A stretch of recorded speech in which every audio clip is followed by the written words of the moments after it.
Right, okay. Right, thank you very much. We are nearly there. We're nearly there. So we'll finish up. So thank you everyone, cheers for coming. I've had a great time.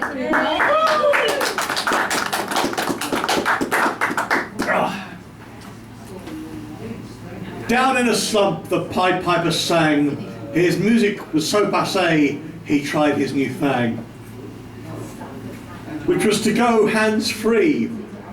Using his powerful voice, people would stop and listen, we know they had no choice.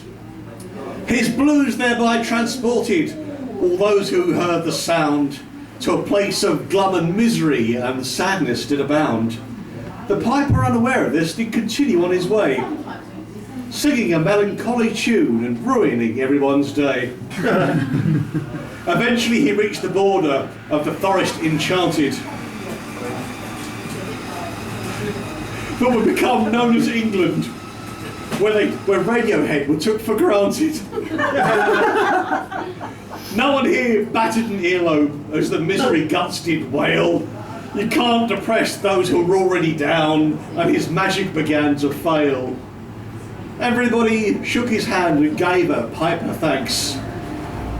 Yeah, our music sums up just how we feel. Now try it out on the Yanks.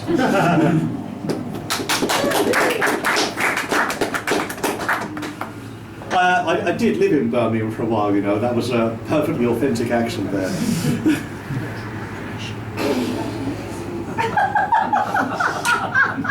I should explain that's Birmingham, England. Hello? Hello? Hello? You've missed the one about Thor. Fine. Encore. Later. When danger is about, then please do have no doubt. Incy Wincy Spider is climbing up the spout. For 8 legs is a thing once beheld most frightening. But look, here comes Uncle Bilbo, and he is wielding Sting. With a quick stab here, the spider's bulbous rear, there spills gooey ichor, which is neither clean nor clear. From this we know the claim, Incy Wincy is a false name. That spider's fucking massive. The spout is much the same.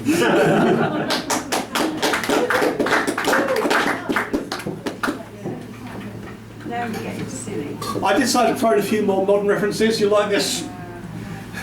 Not lots. In the depths of night there's a terror, we dare not speak its name. I drank the milk they gave me, and now I'm on a plane. If you can find me, maybe you can help, for nothing is as it seems. I don't want to be part of this adventure or part of the A-Team.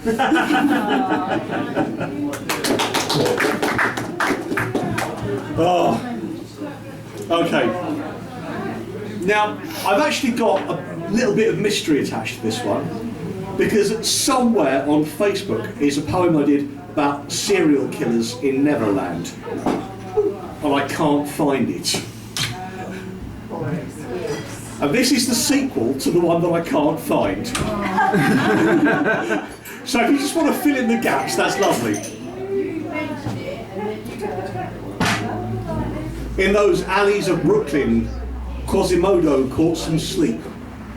He'd been undercover for years, and now he was in too deep. They banned fairy tales in New York and had Christmas ruined for all. Tinkerbell had gone into hiding, and she wouldn't ever walk tall, because she was still complicit in the Neverland murders. So she'd hitched a lift downtown with some scruffy-looking nerf herders. Detective Sergeant Wendy commissioned the Hunchback Dick to seek out the hidden fairy Crim and take some identifying pic, so Tinkerbell could be verified as a fairy tale illegal. And she was sentenced and put away under the crest of the eagle. But Tinkerbell was wily, she'd sooner go to hell than be caught on camera by the hunchback ringer of bells. Quasi was an old hand, it's true, not averse to trying things new. He thought about bribes with lots of money, but he knew he'd do better with honey. He paid a swarm of local bees.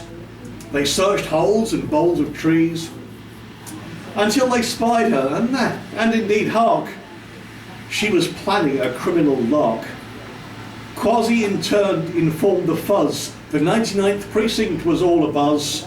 Tinkerbell caught. It was a shame by the hunchback of Notre Dame. Show tune worthy, isn't it? As she tried to fill her bag with more and more of the safe money from the Disney store, she'd get convicted since everything was covered by Prince. That's Lieutenant Prince, of course, a surveillance cop with eyes everywhere. The fairy thief trapped in his snare, and she declared no remorse. She was sentenced in the usual way, locked up for a year and a day. Because conventions still have irons. We've had a couple of Tolkien references already, haven't we? Mm-hmm. Yeah. That's still fair game, right? After travelling through Moria, good Queen Victoria had York then guarding her back. But the palace was sorrier about the monarch turned warrior and her unnatural love for Grishnak. It's a Lord of the Rings reference. It's really funny to people who know it. Okay. This bodes well.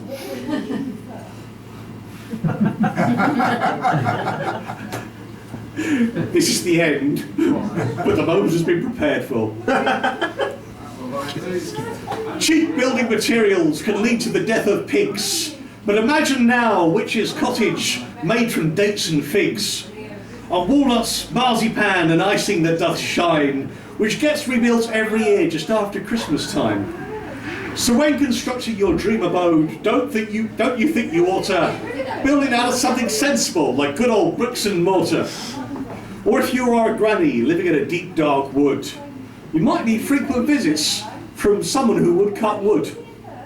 And if your two stepsisters are ugly beyond compare, don't expect Panto to save you, because life just isn't fair. From chores and sweeping and dusting, though for your prince you're lusting, the message we should be sending, there is no happy ending.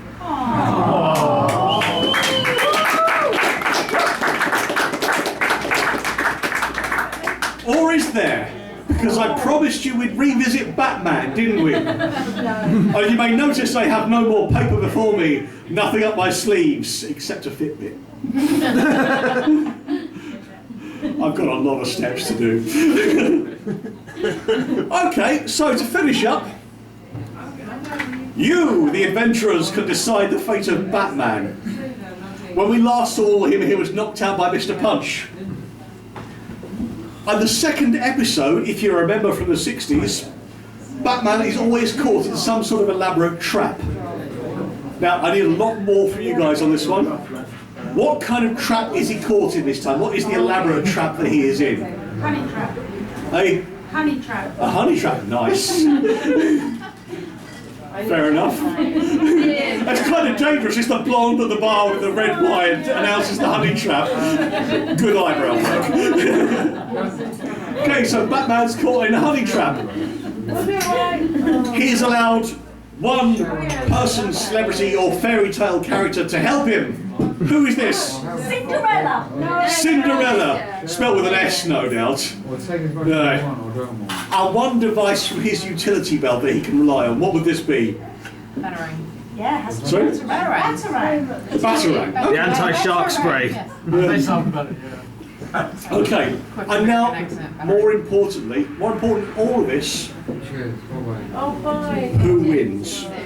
The bad guys or Batman? Batman. Batman? Okay. Thank you, Linda. Okay. You know, the first time I did this here, I wanted to know who people thought that, and they actually chose for Batman to die at the end. So I'm glad we've got a much more up-to-date audience. That's lovely, thank you. Very positive.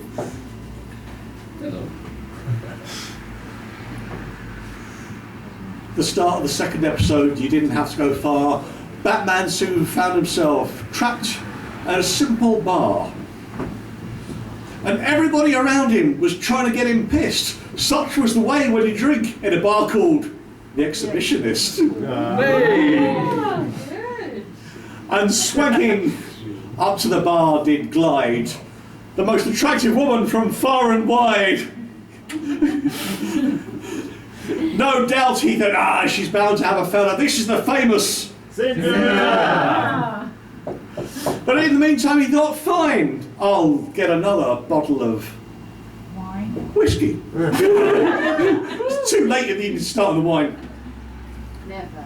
And there they both, and he did sup, and he drank all the whiskey from a wine cup. Because I'm not from beyond contravention, and I'm throwing that in now to build up tension. It's not working, is it? And this bit of the adventure gets quite tricky because Cinderella slipped him a Mickey. And this whole exchange was caught on a camera that could only be seen if you saw it both high and low, near and far. It was hidden somewhere inside the bar.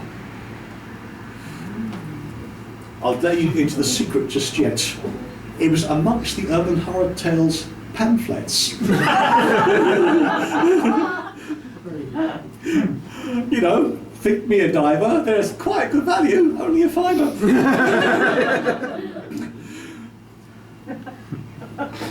I know that last rhyme stunk, but while this is happening, Batman's getting drunk.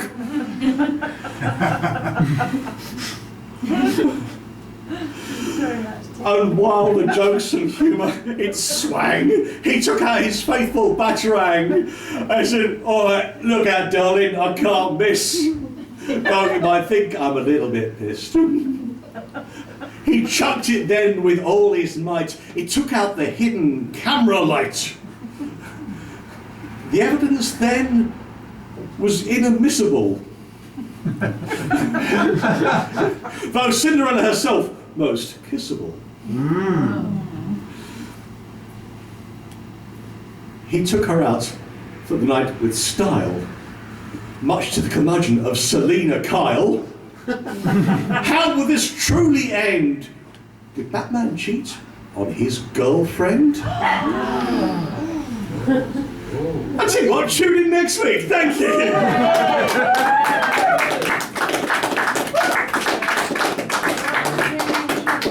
Thank you very much, ladies and gentlemen. You've been awfully kind. I mean, there are pamphlets in the bar if you fancy them.